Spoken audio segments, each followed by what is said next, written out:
Hello, good evening, welcome to the LFC Daytrippers match build-up show. I'm your host Keith, and we're going to look forward to Liverpool versus Leicester tonight.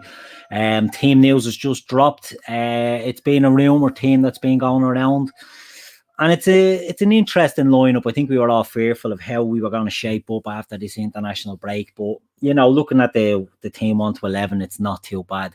As we know, we're going to be joined by, if people want to join us, the link went out. Feel free to jump in. If we can get you on screen, we'll get you on screen, not a bother. We're going to have Barry is going to join me now in a second. I'll bring Barry in, but it's very interesting to see how this team is going. So I'll just bring Barry into the stream now. Barry, how are you? Hello, Keith. Keith, how's it going? How's things? Very well, very well. Good stuff. Are you confident for tonight, Barry, before we look at the team? Absolutely not. Absolutely not? No. No, a lot of people, I think, are a bit weary of how we're gonna line up, how we're gonna shape up. What you make of the team? We'll run through it there. Let me just pull it up here. We've got Alisson obviously in goal. We've got Milner at right back and he's skipper in the side. We've got Robbo in at left back. We've got Fabinho and Matip at centre back. The midfield is an interesting one. It's Curtis Jones, Gini Wijnaldum and Naby Keita, with Diogo Jota, Roberto Firmino and Sadio Mane up top. Where do you think our issues are in that team, Barry? Are you worried about anything in particular?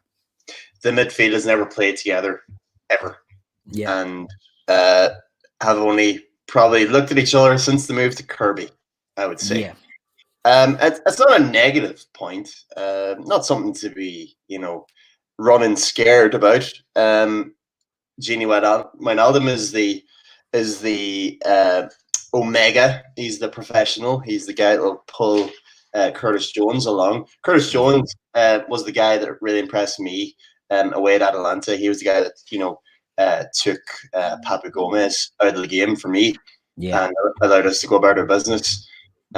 So if he can do the same job on Harvey Barnes tonight, I'd be delighted. It's interesting to see Naby Keita back in. The man blasting in pile drivers for Guinea in the international break. So I think we're in for a special Naby performance tonight. I think he's been brilliant against Brendan Rodgers' teams, if memory serves right. So I'm glad to see his inclusion when obviously the midfield options were tight. Henderson didn't make it. THIAGO unfortunately didn't make it. I think it's maybe a case of just wrapping THIAGO in cotton wool and keeping him right for the Champions League game, perhaps. What do you think? Yeah, no, I agree. I think there was a few rumours going around that he may have made the squad. And I think we've seen the pictures. He's back in training.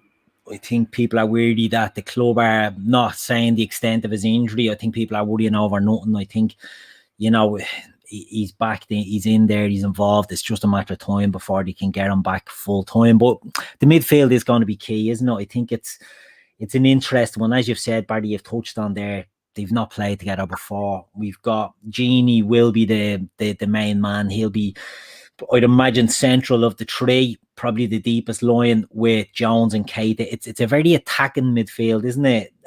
Well, I won't say attacking midfield because they're maybe not overly attacking players, but it's not a defensive midfield. Maybe they have to be very disciplined. Are you worried about Milner on the right? Because I think who said it in here earlier? Kev O'Sullivan said the Harvey Barnes versus Milner will be the acid test. Are you worried about Milner at right back, or, well, when I say at right back, with maybe Curtis Jones ahead of him, or do you think Milner will be okay once he's not up against rapid pace? Do you think he'll be okay? No, I think Milner will be. He'll be straight on to Jones's case. If Jones vacates that area, Milner knows exactly what's required of that midfield position, so he'll be coaching Curtis Jones through the game. So I wouldn't so much worry. Harvey Barnes might get drawn out to that wing, but you'll see Albrighton will be up against him more often than not, and it's all about stopping the service there. So Milner, I think, is not a position to worry about. I think the man's an ultra professional. He was my favourite to go in there as cover tonight. So yeah, I agree totally. Nothing against Nico Williams. I'm actually a fan of Nico Williams. I think he's got a lot of potential, but you're going to be up against maybe not the quickest players in the world.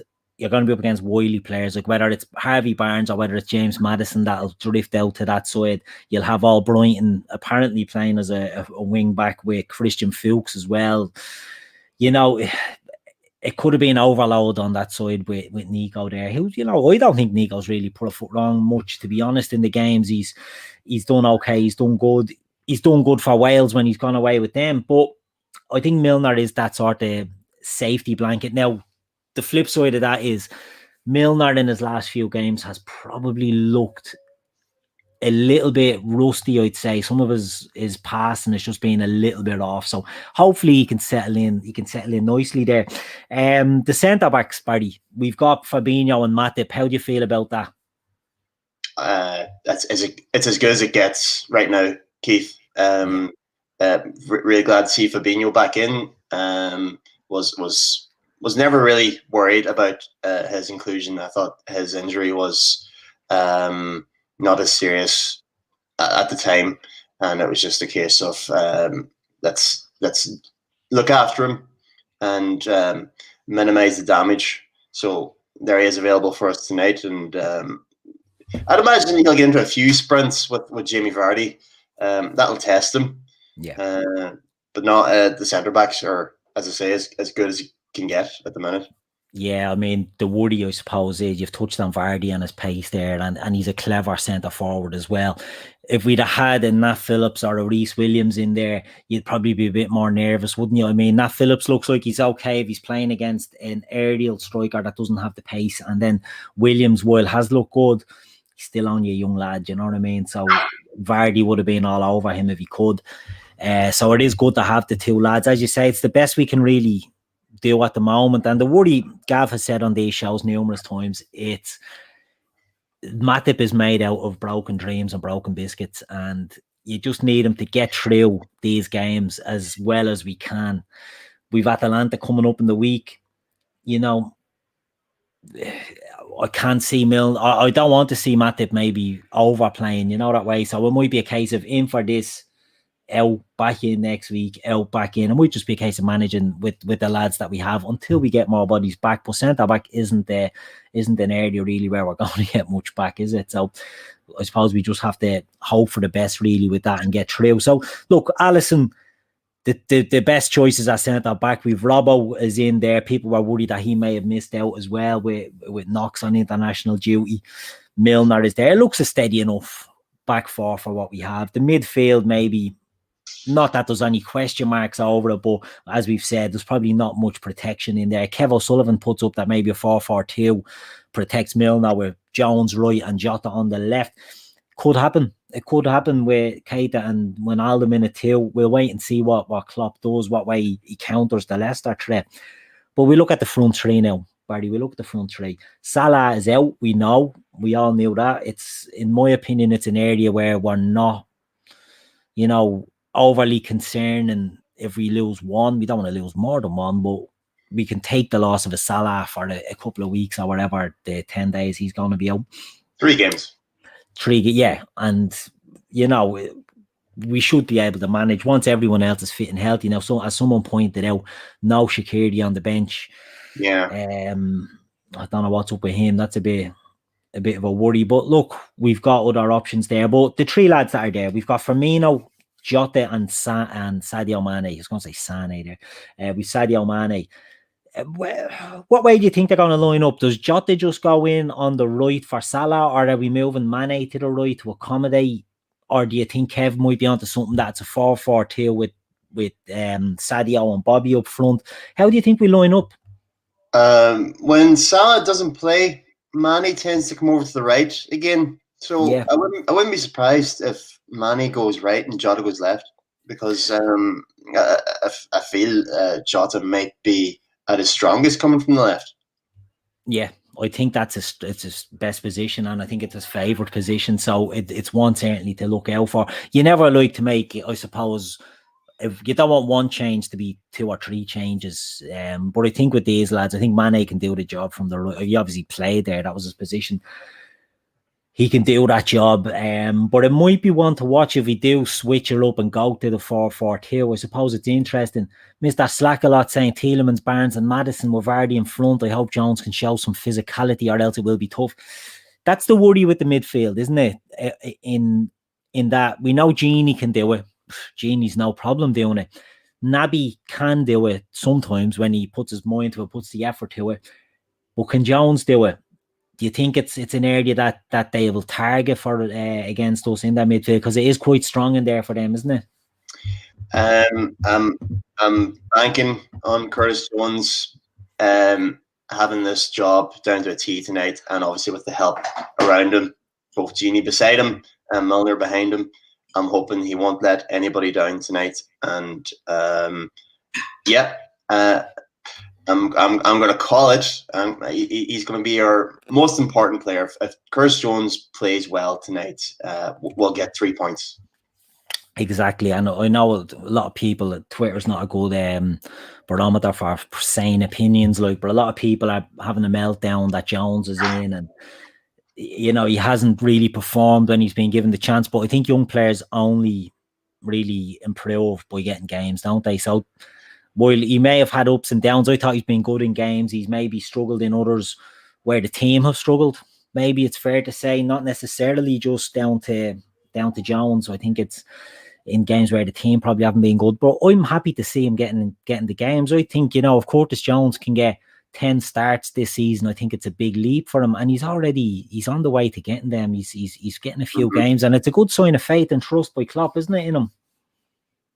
It's another tremendous feather in his cap, because again, the managers reached for him, because I felt it was a big call him starting in Amsterdam, and again it was a very big call starting in Bergamo, and this again, I hate saying this, but every game that rolls around becomes the biggest game of the season, but being so depleted, it really makes this one a momentous game, and to go up their level on points with Spurs this evening would be just a tremendous mental edge to have, looking forward to that game in just a matter of weeks now. That's jumping way ahead. No, it's a very good point, Barry. It's a very good point. Curtis Jones has been it's the typical young player coming in and usually coming in with a bang. And I mean the glorious winner in the Merseyside derby in the cup, and the splendid goal was at Lincoln. It's acceptable for the players then to dip below that when a manager, especially like Jurgen Klopp, likes to just take away that offensive side of the game to balance it out with a bit more of responsibility and professionalism and rigidity. So, and I mean, look elsewhere in Europe. I mean, the really sparkling youngsters out there, they're not shining as bright, as they were previously. Everything about these conditions they're playing in now is having some sort of effect. Exactly. Yeah. Couldn't agree more. How much would a Curtis Jones benefit from the adrenaline and the blood pumping from the 50,000 Scousers shouting him on? Yeah. Well, it is a big, it's a big difference when they're having to do. You make a great point there, Barry. These are not the normal times, and while some players might benefit from going in there without the added pressure of a crowd, I think some players might have benefited more. I think Jones is one that could have, another Scouser in there could have got the backing of a full house and might have egged them on. Something you said there a minute ago that I want to touch on it about the psychology of going and winning tonight will put us up top with Spurs. And while that's brilliant for their mentality, it's also a kick in the balls for everyone else, isn't it? Because the way it is now, everyone's having a good chuckle at Liverpool that, you're losing Van Dijk, you're losing Gomez, you've got away with more than not getting any injuries. We didn't get any injuries apparently last year. So we're getting them now and they're having great fun out of this. If we were to win, it really knocks. It's like, well, these bastards aren't going away, because something that, we all know, Liverpool went and won the league last year with 99 points, would have got more, would have, should have, I know, but if it wasn't for the break, we would have broke 100 points. The year before that, we got 97 and didn't win the league. Man City got 98. The year before that, Man City got 100. So there is a mentality now that you have to win. Draws aren't really good enough anymore. And teams know that Liverpool have that mentality. And if we don't go away in the middle of this crisis that we're having, and we're on the coattails, it's really going to be like a kick in the nads for them, isn't it, all the other teams? So we just have to make sure we position ourselves up there and be ready to pounce when we do have a bit of luck. What a sickener. Absolute sickener for everyone else watching if we continue to not, churn out the wins. I know they're tight, but it's all about putting the points on the board. And look at the form line. W's all over the place. Just a little draw at the end of it. That's it. Yeah, that's it. It's, for a crisis, we're not doing too bad, are we? We're not doing too bad. But look, it's interesting. I'm not going to keep you much longer, Barry. We'll wrap this up now, but it's great having you on. What's your prediction for tonight? It's probably right around this chat, and I mean, dissecting the lineup. I'm going to go for a nice happy 2-0. 2-0. Who do you fancy to get on the score sheet? Diogo J and Naby Keita. Very nice. Yeah, Keita, it's an interesting choice, isn't it? It's one that I think we'll all look forward to seeing it. Before we finish up, actually, it's a good one. We'll have a little chat about Naby Keita, because he divides the fan base. There's other players that divide the fan base as well, but Naby is certainly one of the most divisive players we have. You either have to love him or hate him, which is quite ridiculous. But where do you stand on Naby? Are you a fan? Are you waiting to see more? Do you think we should have seen more by now? What's your take on him? I think we've always had a love or hate player. We've always had that one that divided attention, and trust me, they've all been less talented than Naby Keita. He's got a raw deal since he has come to Liverpool. I mean, it was the horror tackle out in the new camp finished off that season. And then getting played by the coach then in the summer tournament.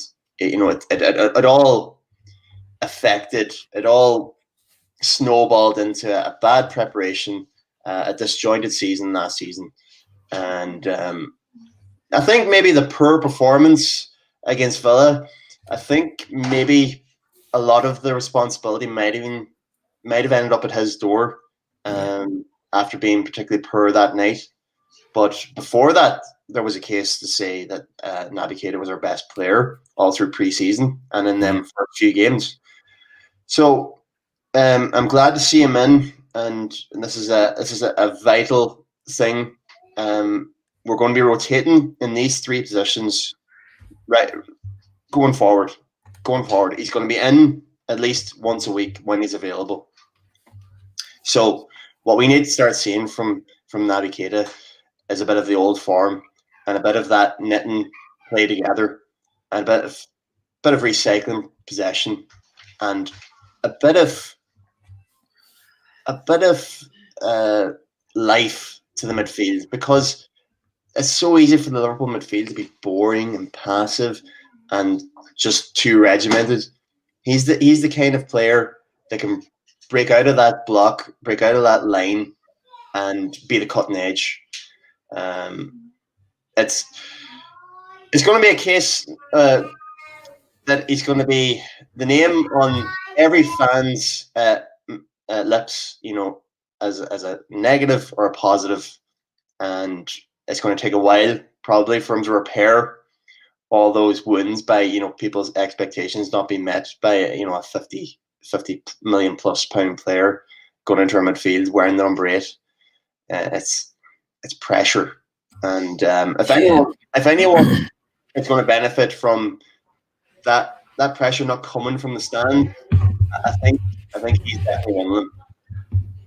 Yeah, it is. It's a lot of pressure. It's one that we all hope that you can sort of take on and you can embrace. Look, I'm a fan of Naby Keita, but I'm also of the opinion that he hasn't done anything to justify the sort of pedestal that he's put on by some fans. I support all Liverpool players, to be honest. I want them all to do well, but I think Naby has to start putting in performances where he takes control and he dictates and dominates play. I don't think that's criticising the fella. I really hope he does good. I hope he can do it, but I think we need him to step up a bit more, and hopefully he can start with that today, So, look, Barry, thanks for joining me tonight. I'll let you jump off before I finish up, and hopefully we're back talking about 3 points. We'll be on the Fatback 4 later on, so hopefully we'll have something positive to talk about then. We'll talk to you later. Absolutely, Keith. Thank you very much. All the best. No worries. Take care. Right, so that was Barry's view. I see a lot of people are a bit skeptical in the chat as well there tonight, thinking, the team, we could lose our points. We got one fella is going mad in there, Gopal Prasad Dash. Like, Gopal, I think you just need to relax a bit. We're using a squad. You have a squad for these reasons. I don't know what your issue is about Tsimikas. You seem to be lashing Tsimikas out because Robertson is playing. Robertson is obviously fit. We need a squad, lad. We need a squad. That's what we have to do. We have to be able to bring bodies in when we lose bodies, which we inevitably will, especially at this moment in time. We're just going to be dropping like flies, and we need lads to step up and do the business for us. So look, I understand people are frustrated. I can really get that, but I think we just need to support the team. I think the team looks okay. I'm not gonna lie. I think it looks a decent team, bearing in mind the losses that we've had and the rumoured losses that we could have had as well. One thing before I go that we'll touch on is the strength of the bench. A lot of people are worried. We've got Adrian, Nat Phillips, Tsimikas, Nico, Leighton Clarkson, Divock Origi, and Taki Minamino. I know people are going on about Leighton Clarkson getting on the bench and Shaqiri not. I think Shaqiri obviously has a little bit of a knock, but it's good to see Clarkson getting on there. The likelihood of seeing him is, it's probably pretty slim, because I think if there'll be other players ahead of him, for a change to come in midfield, you've obviously got Minamino can come in there. You could bring on a fullback and move Milner in there if needs be. The likelihood of seeing Leighton Clarkson getting a game is slim to none, but it's good to see him getting involved in the matchday squad. That's what we want to see. You want to be able to see lads. It gives them a clear sort of end game. You work hard, you get in a matchday squad, and then you have to take your chance when it comes. So look, lads, we'll leave it there. Liverpool, strongish team. Leicester, very strong team. We've sort of gone through. I'll go through them very quickly before we finish. Schmeichel in goal, Fofana, Evans and Fuchs at the back, Justin, Tielemans, Mendy and Albrighton, Harvey Barnes, Maddison and Vardy. It's a strong team. It's a team that will dig in and will, play very, very quick counter attacks. But I think we're up to the challenge, and hopefully I'm going to go for a 3-1 to the Reds, and hopefully that comes true. We'll be back on tonight at 10, the Fatback 4. As far as I know, it's the usuals. It's myself, it's Gav, it's Grizz and it's Shawnee. So hopefully we've some positive stuff to talk about. And if you can join us, we appreciate all the help and support you give us. So if you can get back on at 10 o'clock, that would be brilliant. So I will leave it there, and I'll talk to you all later on.